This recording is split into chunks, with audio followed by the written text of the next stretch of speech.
EU development ministers are meeting today to discuss how the war in Ukraine is impacting global food security. Now, Ukraine is one of the world's most important suppliers of grain and sunflower oil.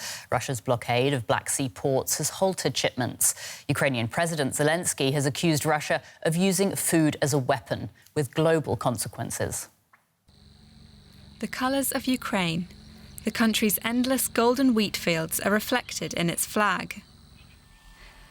But Russia's invasion means some of Ukraine's rich farmland now looks like this.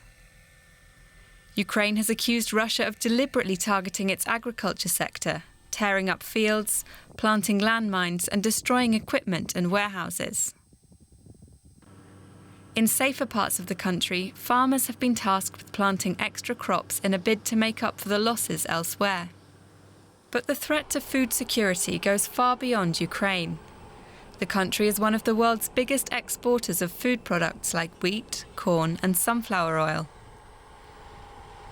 But Russia has blocked Ukraine's key ports, leaving it unable to ship vital food supplies.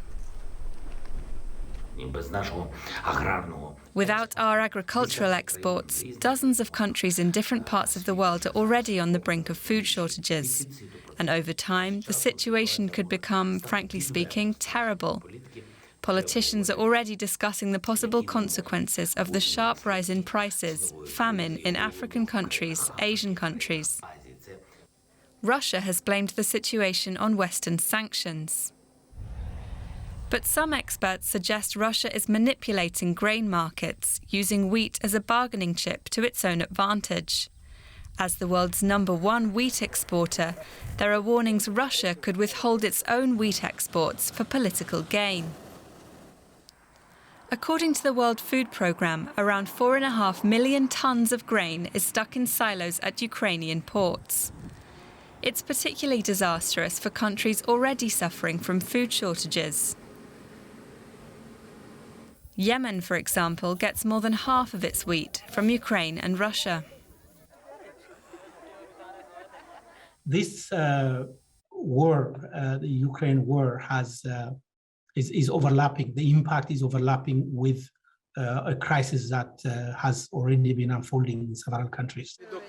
The EU is now racing to work out alternative routes across land to secure supply chains. Meanwhile, the UN is leading negotiations to get shipping routes reopened and get vital food supplies to where they're desperately needed. And for more, I'm joined now by DW's Brussels Bureau Chief Alexandra von Namen. Good morning, Alexandra. The main focus of today's summit is the threat to food security. How great is the concern in Brussels right now? I think we have to say that the European Union is very concerned, not so much about its own dependence on Ukrainian wheat or sunflower oil. It's more about what could be happening soon in the neighboring countries or in the most vulnerable countries in parts of Africa or in the Middle East. So there is a major concern that we could see mass hunger and famine if this crisis is not going to be solved. And we just have to remember, as we saw in the report, that Ukraine is one of the biggest exports of food. The World Food Programme, for instance, that is feeding more than 120 million people, buys 50% of its wheat from Ukraine. So the dimension is huge. And Russia stands not only accused of blocking Ukrainian ports, but also, and we saw in the report, of deliberately targeting Ukrainian food sector. The EU Foreign Policy Chief, Josep Borrell, is chairing the meeting. What proposals is he likely to put forward to tackle an issue of just such magnitude? Well, the Ukrainian Commission has already proposed to help Ukraine transport its wheat and other grains on road, by river and by rail. And they are looking for alternative routes. But the task is huge and very complex. We have to keep in mind, for instance, that there is a difference of gauge of tracks if we are speaking about railway ways of transporting wheat. So the wheat would need to be reloaded and border crossings between Ukraine and, for instance, Poland, the neighboring countries. So the solution still needs to be found, to be honest, how to deal with this huge crisis looming. The EU foreign ministers are also meeting today in Turin. Can you give us an idea of what will be on the agenda there? They will be meeting in a much broader format. We're talking here about the Council of Europe, and its members are not only members of the European Union, but also countries outside the bloc, like Turkey, for instance. So Ukraine is, of course, front and center of the agenda, but I think this meeting is more about exchanging views and proposals on how to help Ukraine. All right, DW's Alexandra von Namen in Brussels. Thank you.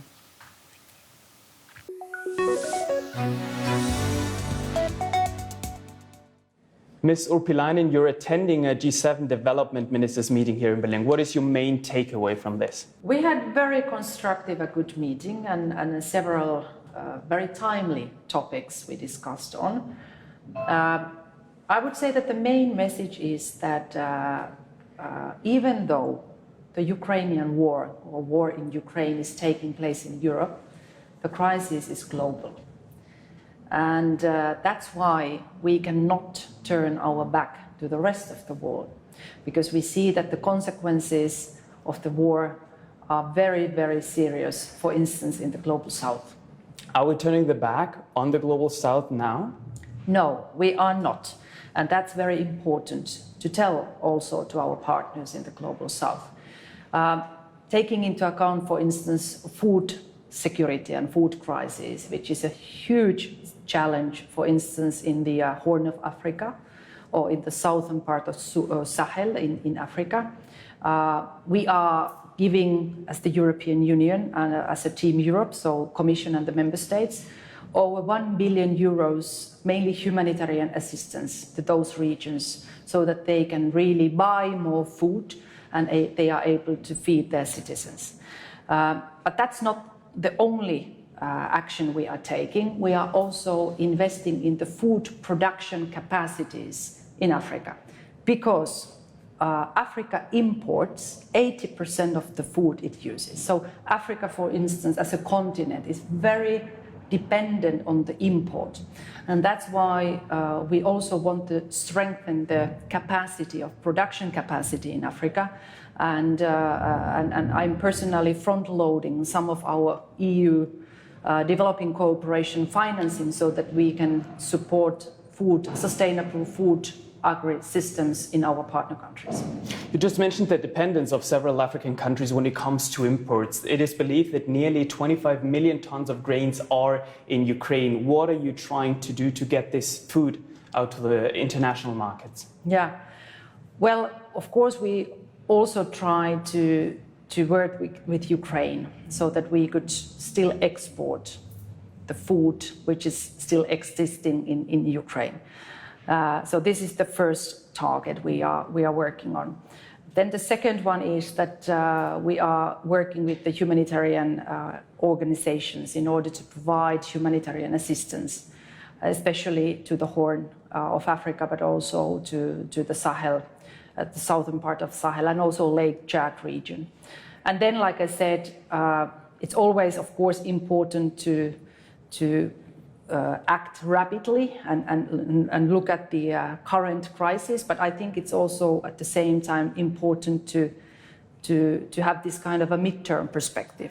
How would you define the relationship between the European Union and Africa? Is it a relationship on an eye side, on a level, or is it still Europe telling Africa how they should produce things, how they should import, how they should export?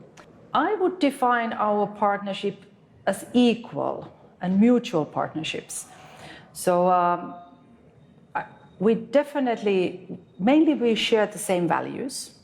Most of the African citizens, they try for democracy, rule of law, and also respect of human rights. But at the same time, Africa also shared the same challenges as we are facing in terms of climate change, but also digitalization. And that's why we, the European Union, adopted a new global gateway strategy in December, where we wanted to really support green and digital transitions globally. But our main focus is, of course, in Africa. You said that the relationship is equal and mutual. Do you think that your African counterparts see it like that as well? There has been criticism that usually when the EU is helping, it's also a lot of value-based, not with, for example, Chinese who are also increasing their influence in Africa. Do you think that there should be some way approach or some mistakes that were made by European Union institutions regarding Africa? I think it's quite clear that everything the European Union is doing is based on the values we represent. Because for me, the European Union is the community of values. So that's why, for instance, this global gateway strategy and all those investments we are trying to accelerate through the global gateway strategy are very much linked to the values. How I see the strategy, it's a positive offer to our partner countries in the global south, not only Africa, globally, really to accelerate investments in energy, but also to agriculture, transport, digital, and also soft infrastructure like health and education. So we are, combining those investments to high quality standards in terms of environment and also social standards, and also to our values. So I think this global gateway strategy, at least the feedback I have received from the global south, is the strategy is very much appreciated. You spoke about values, and as many Western countries are trying to decrease their dependence to Russian oil, they're heading to other countries with dire human rights records like Venezuela, like Iran, like Saudi Arabia or Qatar. Are you concerned about this development? Well, I think it's very understandable that because of the war in Ukraine, we really want to decrease our dependence on the Russian energy and fossil fuels. I think it's necessary really to create new partnerships also in terms of energy. How I see the partnership is that if you have a real partnership, equal partnership, then you can also raise difficult topics to your discussions and tables. So, of course, I personally hope that even though we are creating new contracts in terms of energy with different partners globally, we can also, despite that, we can also raise those value-based topics to those in those discussions with them as well. Do you think that should happen after the partnership? So first the business, the economy to see when it comes to energy, and then raise those topics, or make it a condition to go into a partnership? I think, at least from my own experience, I think you can do it parallel. So you can have your own interest. You can also, promote your own strategic interest, and this is, of course, part of the global gateway. We see that also as a strategic interest of the European Union and Europe. But on the same time, you can also discuss on values and where and what are the values the partnership is based on. So I think you can do both. German Development Minister Svenja Schulze accused Russia of using hunger as a weapon. Do you agree with that?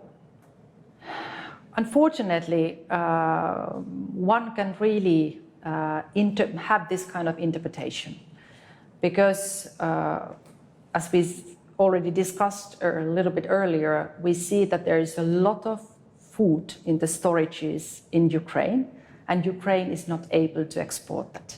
And at the same time, people are starving, for instance, in Africa, but also in the Middle East, in some countries, because they are so dependent on the food import. So I think my main message and also thinking is that we should try to end that war in Ukraine as soon as possible. I think that's the benefit of people in Ukraine, of course, because they are the ones who are suffering the most. But that's also the benefit of the global citizens in the global south, because we see that every day of this war is causing more and more suffer also in the global south. I'd like to ask you about G20 because Russia is not part of the G7 but is part of the wider group of the G20. Do you think that that is a mistake, as many countries that are part of the G20 are asking for Russia to be excluded? Well, historically, Russia has been part of the G20 and Russia has been part of the different international organizations as well. My understanding is that Russia is probably going to participate in the G20 meeting. We'll see that in the autumn. What kind of consequences it might cause, I think it's still something different G20 members are discussing on. But my personal wish is that hopefully we could end this war sooner than later, so that then we could also be in the new situation. But also relating to my own portfolio, we plan to have a G20 development ministers meeting in Indonesia in September, and as far as I'm informed, also Russia is going to participate in it. Do you think that's problematic? Well, like I said, my wish is that by the September the war would be over, so that we are then in a new situation, and then the question is that how will the world look like after the war? My personal wish is that I don't want to see the world to be divided to the West against the rest, and I think this is Russia's approach. Russia really tried to spread disinformation in Africa, and I think we have to be very clear in our own narrative that, for instance, the food crisis in Africa is not because of our sanction, it's because of the Russians' aggression in Ukraine. So they started this war, and now we see the consequences of that. You mentioned the end of the war in Ukraine. Do you think that after that Russia could once again be considered a partner for the European Union? I think we still have a long way to go in order to see that day. But I personally, like I said, I believe in multilateralism. I believe in the rule-based order. I think that's also the benefit of the European Union. I would like to see this multiple world where we don't only have like 2 or 3 superpowers competing each other. And from that perspective, of course, I would really like to see a multilateral system where different superpowers and actors of the world can also be part of. But like I said, we still have a long way to go in order to see that day, because now, of course, we are in the middle of the war. And the main message is that Russia has to end this war. Mr. Urpilainen, thank you very much for this interview. Thank you. Vielen Dank.